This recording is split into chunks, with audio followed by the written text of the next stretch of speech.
The gentleman is recognized to explain his amendment. Thank you, Mr. Chairman. This amendment strikes the reference to Joe Biden as the center of the proposed investigation and replaces it with the true topic of the investigation, Burisma and Hunter Biden. An essential element of the Democrats' case on abuse of power is that the Bidens did nothing wrong. It can only be an abuse of power and not a correct use of power if the president was pursuing something under which there was no reasonable basis to ask a question about Hunter Biden and Burisma. Hunter Biden and Burisma, well, that's an interesting story. And I think just about every American knows there's something up with that. $86,000 a month, no experience, working for some foreign government while your dad's the vice president of the United States. Is there anyone who believes this is okay? I know we got a few of my Democrat colleagues maybe run for president or might run for president one day. Would you let your vice president have their son or daughter or family member out moonlighting for some foreign company? Maybe I'll use language familiar to the former vice president. Come on, man. This looks dirty as it is. Hunter Biden was making more than 5 times more than a board member for ExxonMobil. I've heard of that company. And so I went to read up on Hunter Biden, learn a little more about him. I found this very extensive profile in the New Yorker. And here's what it says.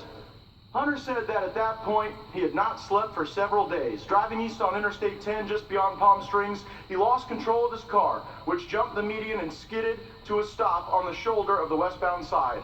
He called Hertz, which came to collect the damaged car and gave him a second rental. The Hertz rental officer told me he found a crack pipe in the car and on one of the consoles a line of white powder residue. Beau Biden's Attorney General badge is on the dashboard. Hertz called the Prescott Police Department and officers filed a narcotics offense report listing items seized in the car, including a plastic bag containing white powdery substance, a Secret Service business card, credit cards, and Hunter Biden's driver's license. That is what we would call evidence.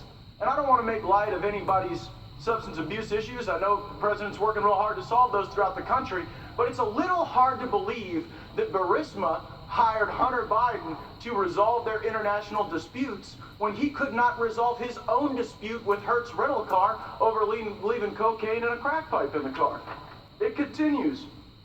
Hunter stayed in Los Angeles for about a week. He said that he needed to get away and forget sooner after his arrival in LA.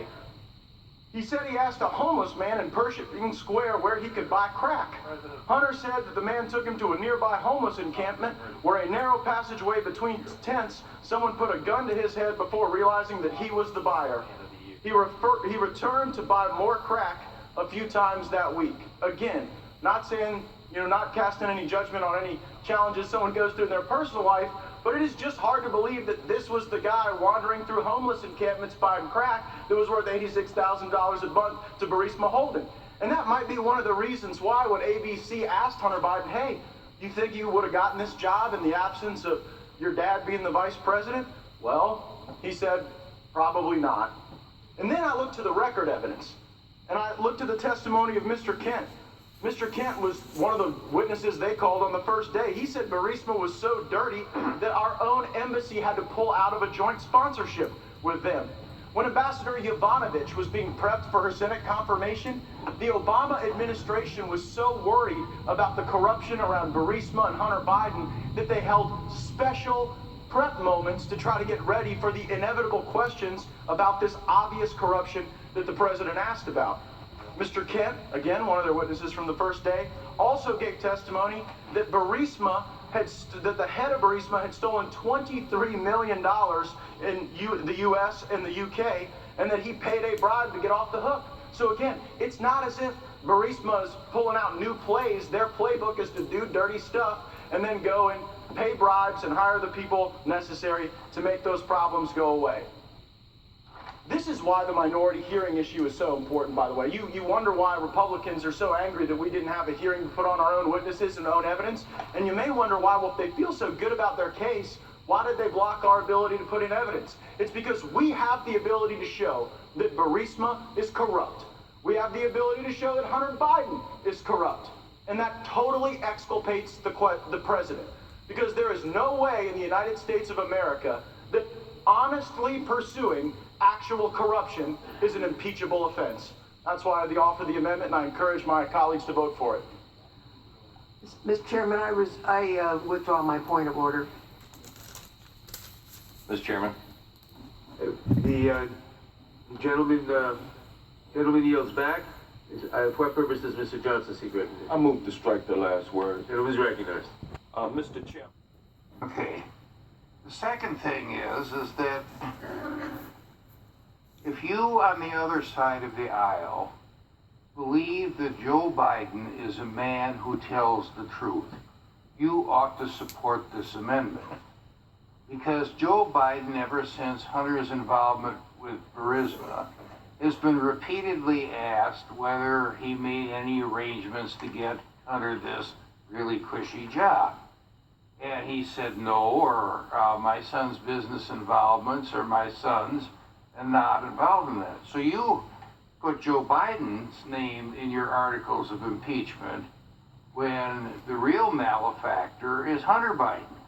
Hunter's not running for anything, and if the real malefactor really is Hunter Biden, I guess your claim that the president was trying to influence the 2020 election would go out the window. But if you think that Joe Biden is a man who tells the truth, and I'll give him the benefit of the doubt because I think he deserves it, then let's get rid of Joe Biden in this article of impeachment, substitute his son's name in there, and proceed. I challenge you, because every one of you that will vote no on this amendment is going to be saying, I think that Joe Biden's a liar. If you don't think that Joe Biden is a liar, vote yes. I yield the balance of my time to Mr. Gaetz.